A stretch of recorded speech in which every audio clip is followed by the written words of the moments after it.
Thank you very much. I want to join everybody else from McGeorge in welcoming all of you to our campus. You did bring this spectacular weather with you, though, because usually I think we'd be starting to get some rain about now.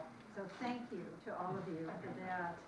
Our session this afternoon is to look at subject-specific and country-specific courses. And the idea is to look at these in lieu of or in addition to the core course. I looked through the survey results to look at the list of courses, and if you get a chance to do that, it really is quite interesting to see just the plethora of courses that exist today. There's comparative blank law in any subject you can think of, comparative environmental law, constitutional law, criminal law. Same thing with regard to country-specific courses. There's the law of China, India, Cambodia, France, Germany. So we know that we are seeing quite a variety of courses in specialized areas, either by subject or by country. I would like to take the liberty of adding a third category here. I couldn't come up with a catchy title for it, but it is courses that are of necessity a hybrid field of law. For me, it is international criminal law. As Judge Pokar mentioned this morning, the concepts, the principles, and the procedure are a direct blending. It's a matter of choosing different aspects or trying to understand different principles. And so I find now, even though I've taught a basic comparative legal systems course as well, I find in teaching international criminal law that I have to give the students a foundation in at least civil law and common law traditions, or they're not going to be able to assess and analyze, for instance, the representation of victims by counsel in the middle of an adversary proceeding at the International Criminal Court. So that is, I think, a third category that is very similar in that it's a specialized type of course. Now, the reasons and the goals for having these specific courses, I think, vary. So, for instance, I think the reasons for having a course that is subject-specific, like comparative constitutional law, is different from a country-specific course or different from this hybrid. So that's part of what we will be talking about. But the unifying theme here is what is the value of having these courses compared to the core course or in addition to the core course. We have an incredibly accomplished panel in terms of both their scholarship and their experience in teaching all of these courses. So I think we will have a very good discussion about this. We're going to do the same type of format where each of them will speak for about 10 minutes, and I'm the timekeeper, so I've got my cards to call time, and then we will open it up for a general discussion.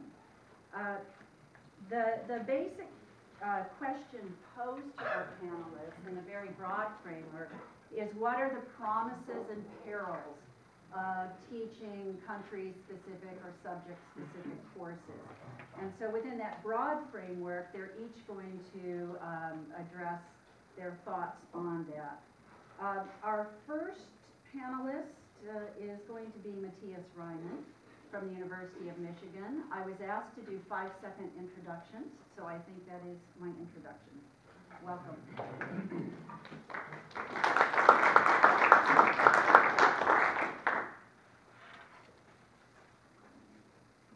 Well, Linda gave us strict orders to be both brief and provocative, and since she doesn't take no for an answer, I will try to be both. I basically have 4 statements, and they are intentionally provocative, so I believe them only to about 80%. First, I don't believe in the basic course. The main reason is it has no coherence, no overall theme, no ground zero. Most of those who teach it don't really know what they're doing. If they were asked in one sentence, what is this all about, they would give you a 50-sentence answer, and that is as good as no sentence. I admit that, being brought up as a German lawyer, I believe everything has to have some minimal coherence, and if it doesn't convince me. If you are a more eclectic mind, then it might please you better. The ideal world for me would be that comparative law were pervasive throughout the curriculum. I'm on record for saying that. The three problems with that, traditionally the lack of materials. The people at McGeorge have cured a large extent of that. Keeping it within reasonable limits, that is, not overtaxing the student's brain with too much of it, which they will rebel against. That can be done. And minimal didactic commitment and skill. Second, the bulk of courses that certainly we teach at Michigan and probably most other schools are specialized courses, and I think that's the way it is and probably also should be. It is good for student interest because they have broader choice. It usually appeals to them more when they hear a concrete topic or subject. They can play on their interests, be it professional, their language backgrounds, their own ethnic backgrounds. It gives them a broader menu when everybody likes choice in this country. It all requires, of course, that you have a sufficiently broad menu of each course to create a certain amount of breadth, but we see that in many schools. Third, and this is my main point, the problem of that approach is, of course, the problem flagged in the program, and it is of fragmentation. What happens to general comparative law as it gets lost in the shuffle? There's a real problem, and I don't have a super remedy for it. But I think it can be handled to a very large extent. I'm convinced that much, if not most, of what a general comparative law course can teach can actually be taught in the concrete context of more specific subjects if you try. I'll come back to that point in a moment, the lack of trying.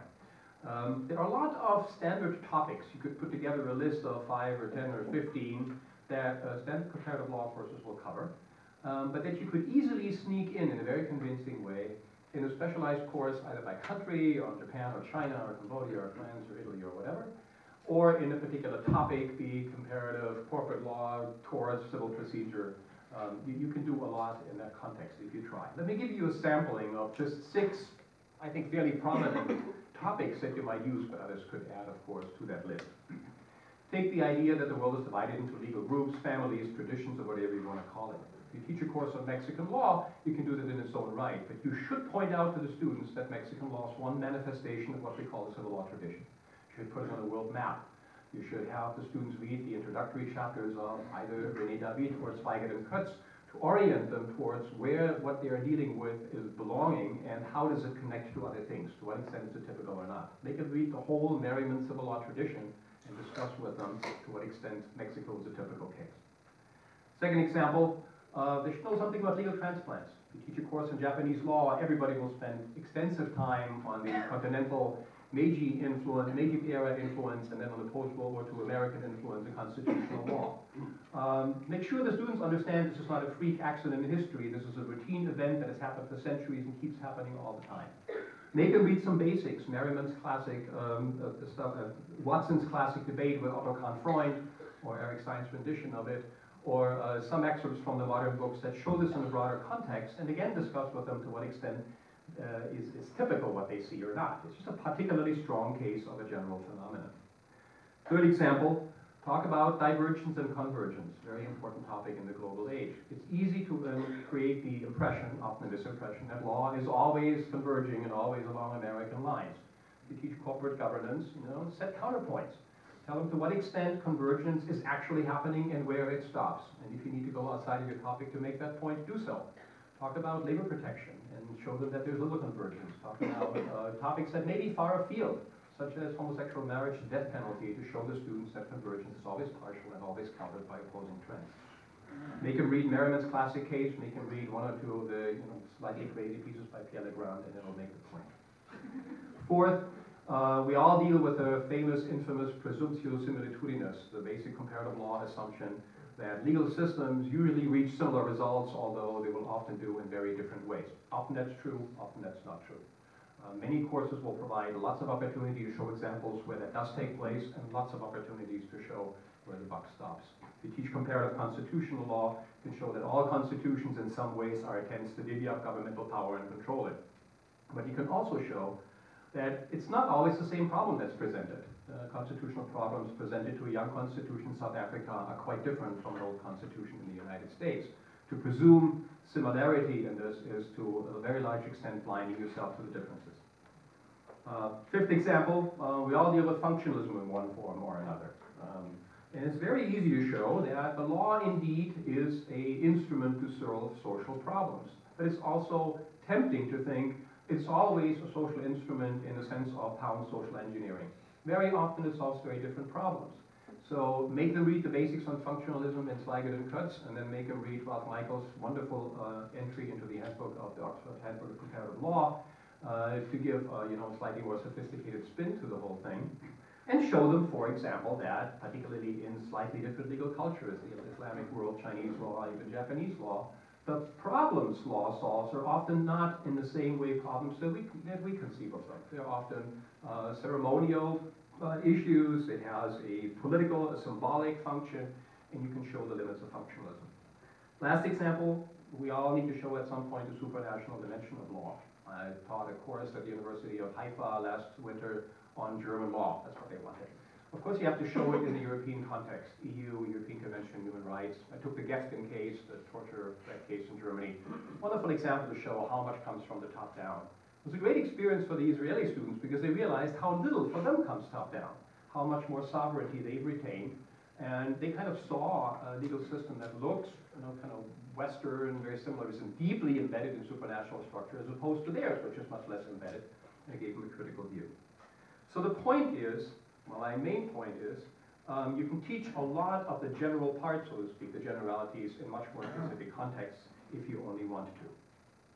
My fourth and last point is that it happens too rarely. Many of the specialized courses, and I've observed this in my own faculty, just teach the specialized law. They never show to what extent the phenomena they discuss are typical or atypical, and that's a great loss. The real problem, of course, is in comparative law, we don't require any graduate training. We let anybody who knows something about a foreign country or is interested in blunder into our terrain, which I consider sort of a form of educational and academic malpractice. If I handed out a mini exam, 50 undeniably true or false things about comparative law, and handed it to the multitude of people who teach these special courses, more than half would flunk it hands down. It shouldn't be that way. They should understand a little bit more about the generalities, and nobody who is teaching a course on law and economics, legal history, legal philosophy would afford the luxury of such ignorance.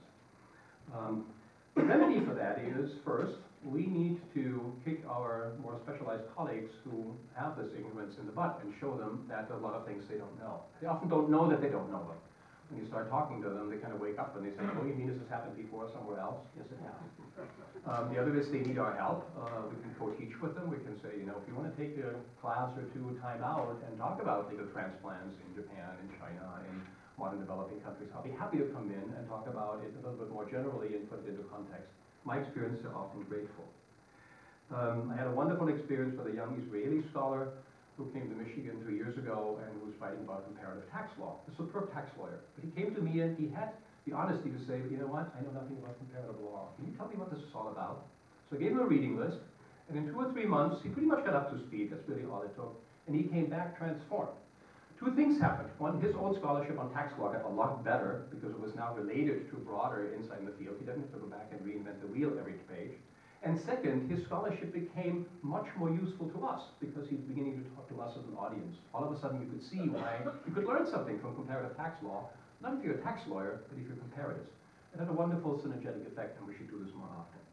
So my bottom line is, the ignorance of the specialty teachers, which is not ubiquitous but widespread, often doesn't do any particular harm, but it's a huge missed opportunity, and it is for us, the generalists in comparative law, to try to do something about it. Thank you.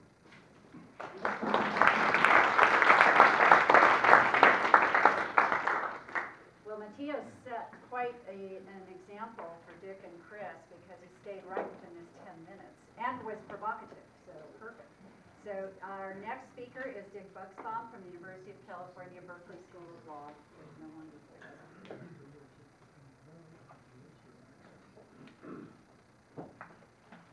Well, apart from agreeing with at least 60% of what Matthias said.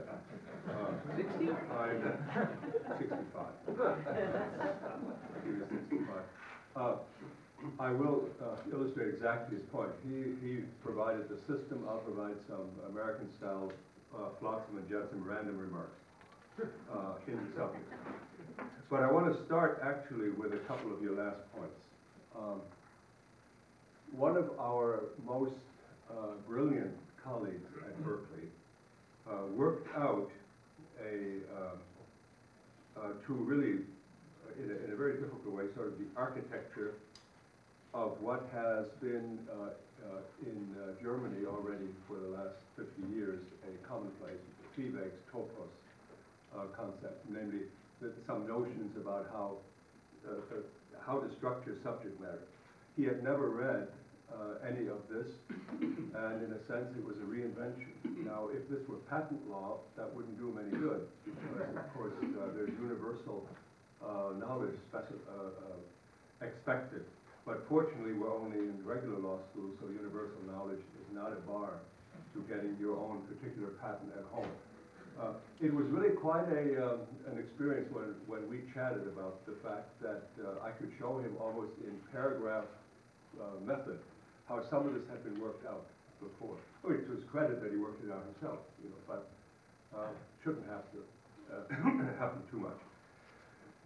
A second issue that in a way plays off a bit of what Matthias is talking about is how much of our coursework, at least in the areas I mostly am familiar with, the business law, transaction law, and so on, is now taught by people who, if they don't necessarily have a doctorate in economics, although many do, are very well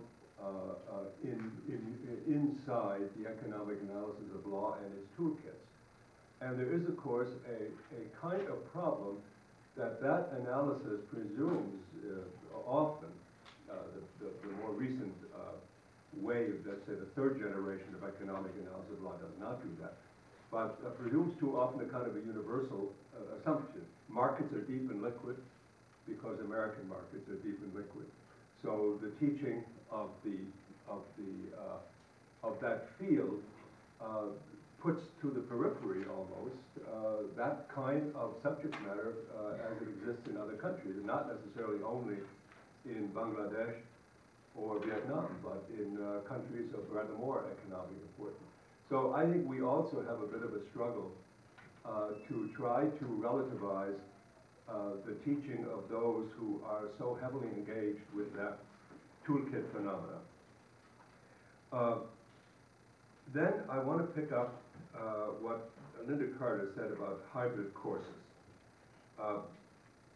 There is a sense in which it isn't just, I mean, your example of international criminal law is, of course, important in that sense, but I am surprised how, when you get into international law, at least let's say on the economic side, if not elsewhere, how much of it really should be taught as comparative international law, and that is not so difficult for the teacher, because that's a subject you can do with English language materials. It's not terribly important then to have the language skills. Let me give you an example. Right now, there is a case pending in the International Court of Justice between Germany and Italy on the question whether the, quote, customary international norm of foreign sovereign immunity, the immunity from personal jurisdiction of another sovereign from your courts, is trumped by a charge that sovereign is responsible for delictual acts, forget criminal for the moment, for delictual acts that rise to the level of high international human rights norms violations. They use coherence or peremptory norm violations. Well, foreign sovereign immunity is presumed there to be a thing, a single thing. The fact is, it is a highly variable concept in various national legal systems, all the way to the U.S., whose Supreme Court has proudly proclaimed that foreign sovereign immunity is not at all a matter of public international law. It is just a matter of rule of decision. From there to, of course, the distinctions that are made between restrictive theories of immunity and general theories of immunity. It's an enormously varied sense. In fact, Lord Denning once said in a case involving one of the Nigerian cement famous cases that, of course, foreign sovereign immunity is an important norm of public international law. And he didn't say this ironically. He didn't have a sense of irony. Every country, of course, has its own view of what that foreign sovereign immunity norm of international law is, and they are all different, but that does not mean that it is any the less a norm of public international law. Well, that could be your introduction to a very nice area of international law, which in many areas, and not only in that one area, has to be treated in comparative terms. And it's relatively, I think, available, right? Something about country-specific law. Of course, there are families, and especially today, with our interest in Islamic law, I hope it remains, well, it may be a bad thing that it remains, but I hope it remains an interest. There at least it can be justified as falling into the family of legal system concepts. How well our people who write about families of systems really see that Islamic law, I don't know, but at least it's doable. But when you look at other ones, of course in Latin American law, there is a kind of a problem of faddishness or idiosyncratic, that's the wrong word, or of personal knowledge of one particular country that then makes it a course in comparative law. That's particularly true, I think, of Latin American. There's also the faddishness. Who remembers when Japanese law was the big deal, right? And nobody thought of Chinese law. Now today, except for the Mitsubishi visiting professorship at Harvard, I don't know that there are many courses in Japanese law, and of course we can all see maybe why that interest has fallen, right? You might say the same about Soviet law of the past. So there is a little bit of, I'm a little nervous about country-specific courses, but of course that's a student demand thing. Now, I understand it came up this morning a little bit, so I have two other items that I want to just put on the table in a positive way. The use of LLMs in helping create a somewhat more sophisticated set of discourses in a variety of subject matter courses. There must be about, you said 75 LLM programs in the United States by now, and there are certainly 30 schools of all ranges with very significant numbers of LLM students in them. Now, I experimented with this at Berkeley in a very particular way, but it's replicable. Having a course on transactions, commercial and investment transactions, and making it a kind of a skills course in which every memo is written by a team of one foreign-trained and one US-trained student. And then through those memos, at the moment, it used to be 5, but the students' attention span has dropped, so now I can only justify 3 during a semester.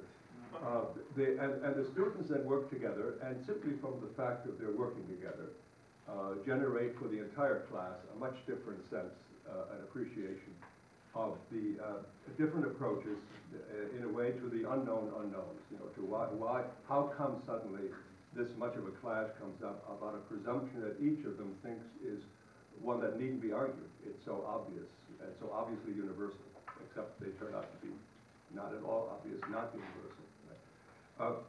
So I think it is a useful idea to speculate what kind of courses might be helped with that. Now take a large course like corporation law, right? Just the basic second-year course. There are, as Frank has pointed out in his work here on these modules that Matthias mentioned, there are a lot of entry points for comparative discussion there. But the important thing is whether or not those picked points across the spectrum of the subject matter add up in the end to something coherent, you know, about understanding actually a rather different view. And since you mentioned things like co-determination, the role of stakeholders inside corporation law in other countries, those are the kind of things where having the LLMs participate in a more active and even pre-planned way as shills, if necessary, is a rather useful exercise, and by now 3 or 4 of our colleagues are doing it in such courses. Finally, I believe this came up this morning. One of the most interesting courses in comparative law I ever had the privilege to observe, but it takes a lot of work and maybe more training than is easy, was a course that a visitor gave where he took 12 theses And what were those theses? Motorcycle helmets. Okay. And then, of course, some big ones, abortion. Right? And then again, some little ones in the more technical way, even non-possessory security interests. And across the spectrum like that. And all of them picked in order to make some points about the basic differences of approach, differences of cultural or social or economic or political impact on the law. It worked a charm, right? And it was hard. He created a mini reader for each of those 14 subjects. And of course, you have to then be able to pick what are you going to choose for motorcycle helmets. You know, you've got to get some information on that. But of course, even law professors have been known to use Google, and it is actually possible to get a surprising amount of that kind of. It can almost be random. You know, if you pick the elements that excite the student's interest. There are ways of skinning this cat, you know, that are a little bit beyond just the standalone course or the so-called integrated course as such. And these are some of the ideas that at least I've fooled around with in that time. Okay, that'll do my 10 minutes. Thanks. Thank you.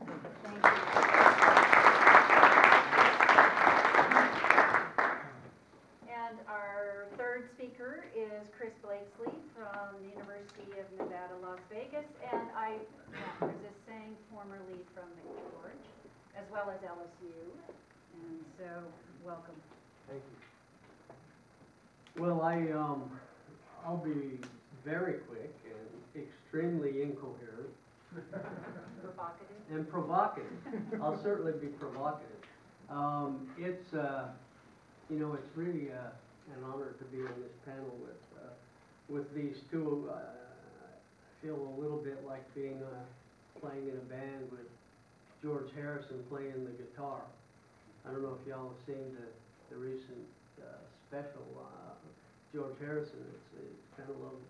At any rate, let me go into some of my provocation and incoherency. As Linda said, I taught here for a while, and I remember when I first taught comparative law. I think Steve McCaffrey asked me to, and I taught the general course, and it drove me down crazy. It was hard. I mean, I couldn't find a way to get the students to grab onto it, to feel it, to be part of it. And I think that's, for me at least, and it's probably my own weakness, one of the difficulties with teaching the general course. And I like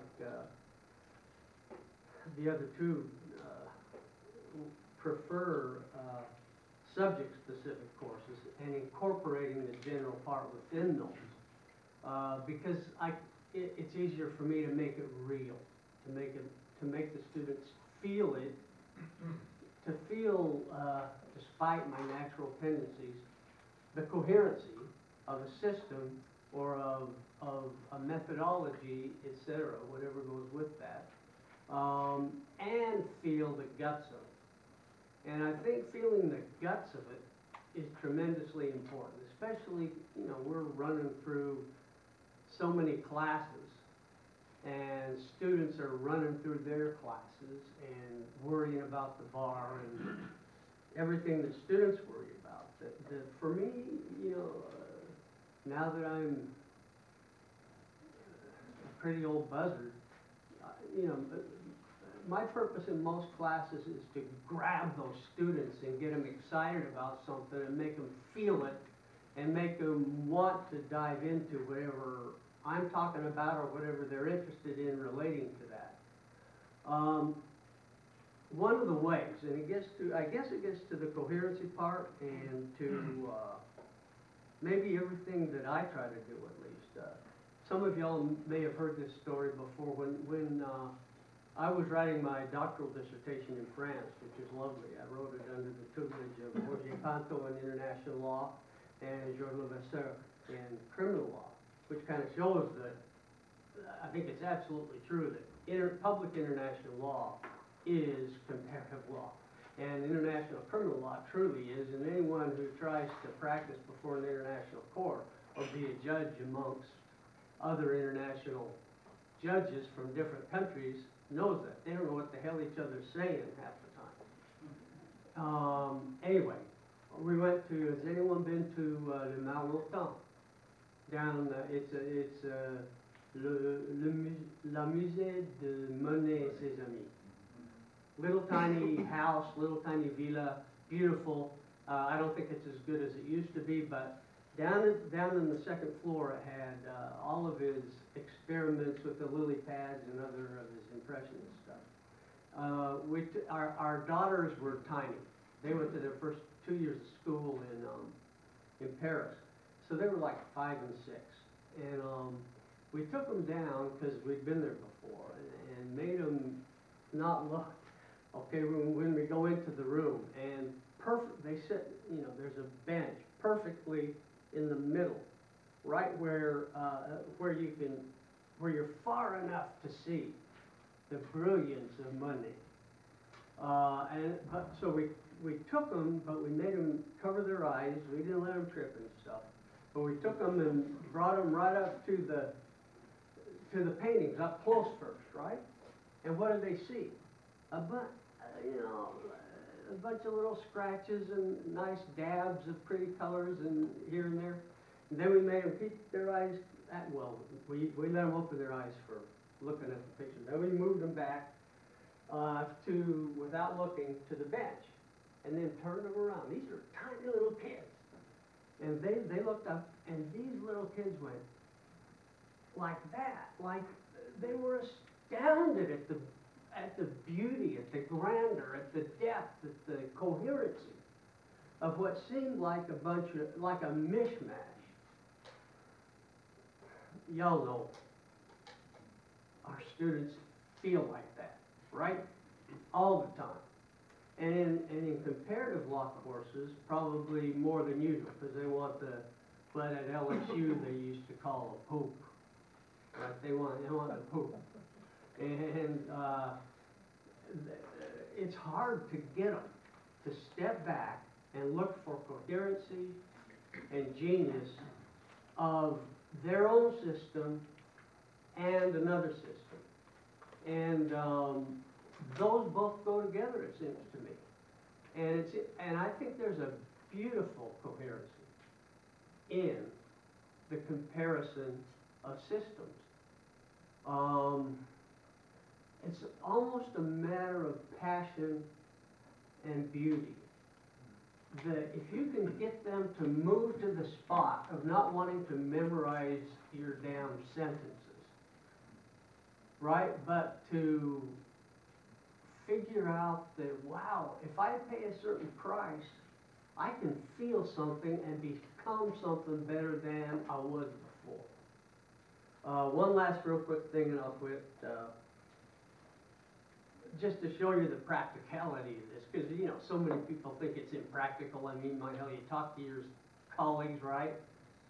Probably every one of you have talked to colleagues and they say how useless comparative law is, and how much fluff it is, and how much of a luxury it is.